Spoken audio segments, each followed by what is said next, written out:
and it runs till the 28th of May. I would encourage all of you to please enroll your children and even your relatives or your nieces, nephews for this summer camp. The age group is 6 to 12 years. The tomatoes, yes, I was selling the tomatoes. I'm selling it in Lucknow for about 35, 40 rupees now. But I started selling them at 30 rupees, which in the market you were getting normal tomatoes for 36 rupees. And that's not it. In Tirva, I sold them for 10 rupees a kg also. Because, for me it was very expensive getting the tomatoes from Tirva and incurring so much loss in selling them for 30 rupees. I said, might as well sell it in Tirva only for 10 rupees. So these are some of the challenges. Definitely, it's been a very long journey for us. And somewhere we feel that education is important. So right now I'm tying up with some schools. I'm setting up community farms for those schools. And like Jyotsna is doing in summer camp, I want to make this impact in children right now. So that going forward, they are pushed in this direction of sustainable practices. Food, eating healthy. What is, like Jyotsna was mentioning about replacing unhealthy food with healthy food, which is equally tasty. So, those kind of practices I want to instill in children.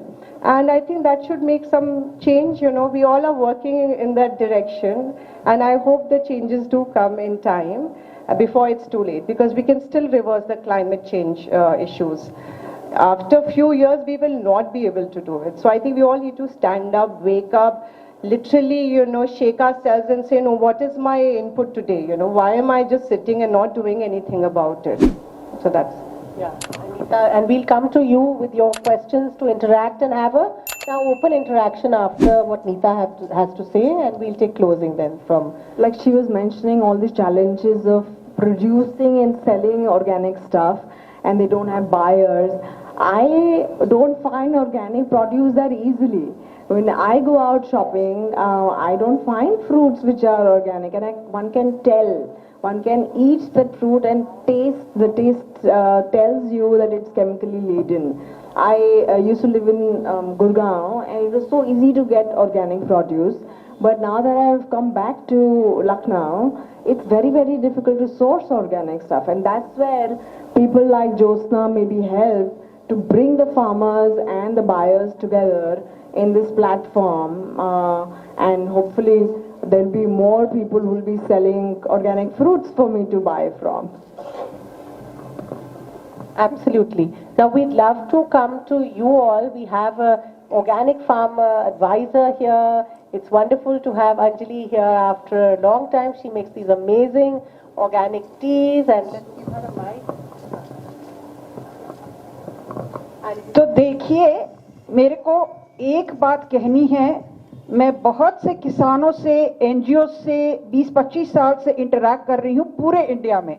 And I've also written a book, Organic Food in India, which was published by Pilgrims Publishing in 2009. तो जब BJP की सरकार आई इधर 2017 में, I was very excited. I wanted to meet with the chief minister, and I've been trying and I have failed.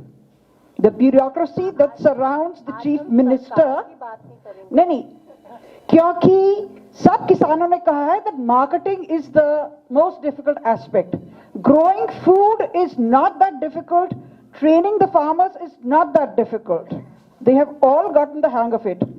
So the government, the state government should should step in to have a dedicated organic mandi for the organic farmers. A separate special committee needs to be set up. Public-private partnership needs to take place. अब हम इधर के मुख्यमंत्री से कैसे मिले, मुझे कुछ पता नहीं है. मैं तो 100 साल की हो जाऊंगी, लेकिन आप लोग हैं तो मेरे पास सब कुछ है. I have PowerPoint presentations that have been lying in my computer for the past 7 years. हम आपको उसी PowerPoint presentation के लिए बुलाएंगे. तो देखिए, एक dedicated organic mandi, dedicated organic mandi for small, medium and large organic farmers where everything is going to be different. Hanji. I have a question. How to identify and authenticate which produces organic. So that again, you see, that again, the committee, that specialized committee, both from the public and the private sector, will set up certain norms, certain criteria. ऐसे ही देख के आप नहीं कर सकते, जैसे milk के लिए टेस्टिंग किट्स होती हैं, और अब for honey also there are some testing kits. तो अलग अलग चीज़, at least for liquid stuff, people are coming. So, because we know that these big giants like Dabur and all have been caught red-handed, Patanjali, but still no action is taken against them because they are hand in glove with the powers that be. But देखिए, NGOs are limited. NGOs have a limited staff, they have limited funds. So really, in all the 30 states of India, the state governments need to step in and actually, unless the public, unless the NGOs, unless the, the organic farmers form a lobby and put pressure, and somehow you've got to get around the state bureaucracy, because maybe the chief minister is a very nice person, he's very good at heart, but we can't reach him. At least I have failed. So can I Thank you answer so that much. question? So when you look at organic products, they're not universally sized or shaped. They're all different shapes and sizes, They're not like very nice and glitzy, all like tennis balls in a supermarket. Yes, yeah, we have the tomatoes, you can have a look at the tomatoes. They are like, there is, insect markings on it. They are nutrient rich, and they are very tasty, and the smell is extremely good. You will get to know this is organic or not organic. So there's a saying that product which is rich in color is good for your health. That is absolutely wrong. In organic farming, we say the duller the better. So this is how you can identify. I also grow tomatoes and few vegetables at home. It is not organic, but certainly it is residue free. So I see the shape, sizes, the taste. And the taste. Please let me allow me to set up the Absolutely, that will be really nice. Hi, so I'm Ritesh from Nutri region.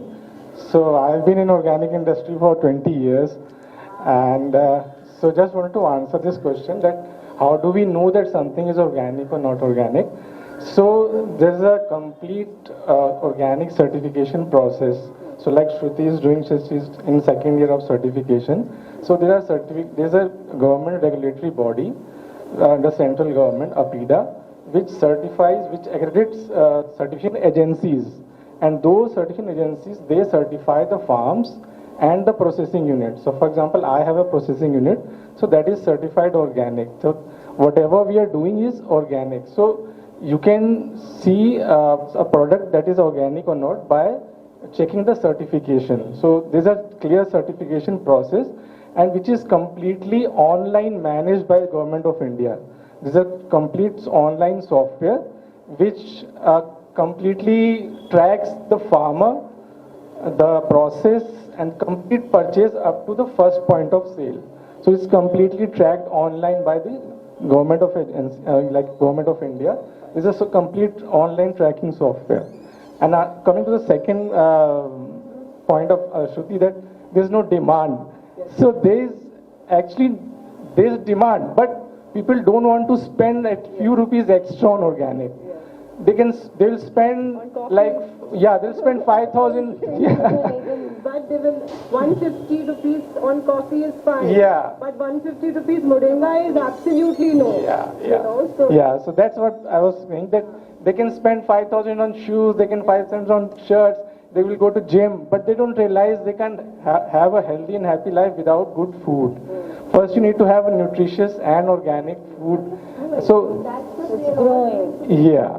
This community that we've built, this is the difference that we're making. Whether you get 10 customers who buy those tomatoes, you want to buy the oil, buy the different products, they start using them, find it makes a difference in their lives, and then they motivate another 10 and another 10 and another 10.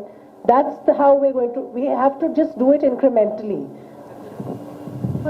For that matter, I would just like to urge to people, जो थोड़ा बहुत गमला land आपके पास है, grow something. थोड़ा बहुत है आपके पास, थोड़ा ज़्यादा है, सपोजिंग यहाँ पर एक कॉर्नर आपने ले लिया, grow something. It is good for your gut also. Compost तो ज़रूर बनाइए. It's very easy. I have been doing it for years. Now this year I have done केचुआ वाला वर्मी कंपोस्टिंग. सो आप करके देखिए, और स्टार्ट विद 1 गमला, may be tomatoes, then may be धनिया पत्ती, mint. I think we all should at least grow herbs at home. Yes, we should grow herbs, we should grow palak. You know, that's where you start understanding how difficult it is, right, Ritesh? That's when you start understanding why it's so labor intensive. You have to look at your products every day. You have to look at your plants. And it requires a lot of patience. So it builds your patience, it builds your, immunity. There's several benefits. First is, Even I used to grow a lot of things in my house when I used to live independently. And growing in the winters, it's a blast because there's so many things that grow just so easily because all the greens, they flourish. Broccoli, growing broccoli was a challenge because broccoli just doesn't flower like a flower, like how it is available in a supermarket. So you realize that a lot of things are tampered with before it comes to you. So it might as well, if you can, whatever you can, please grow your own things. Pine pots. yeah, when you taste that mint or dhania patti, you see the difference, the flavor, and then you start liking it. It may just click. That's what happened with me. And composting also. I think we all should do some form of composting at home. Try with the kitchen waste, because that also recycle things which are already here on earth. We're not creating something, we're not using energy. So, when you use energy to create chemical fertilizers, that is so bad for the environment. We should start doing composting at home, and if nothing, we should have donation camps also for these kind of compostings.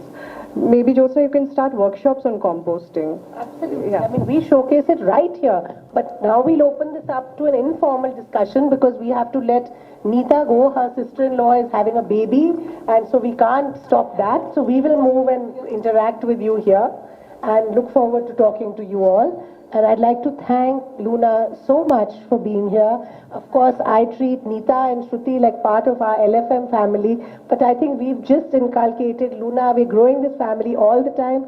She's also growing her own food, and she's actually telling people, how you can eat healthier and be fitter. So we are growing this community with every person we get connected to. And to everybody who comes to us, the only thing that we gift them, apart from our love and being part of a community, is a plant. Because I think that's the only thing we should be giving to each other and nothing else. Thank you. Thank you. Thank you so much, Jyotsna.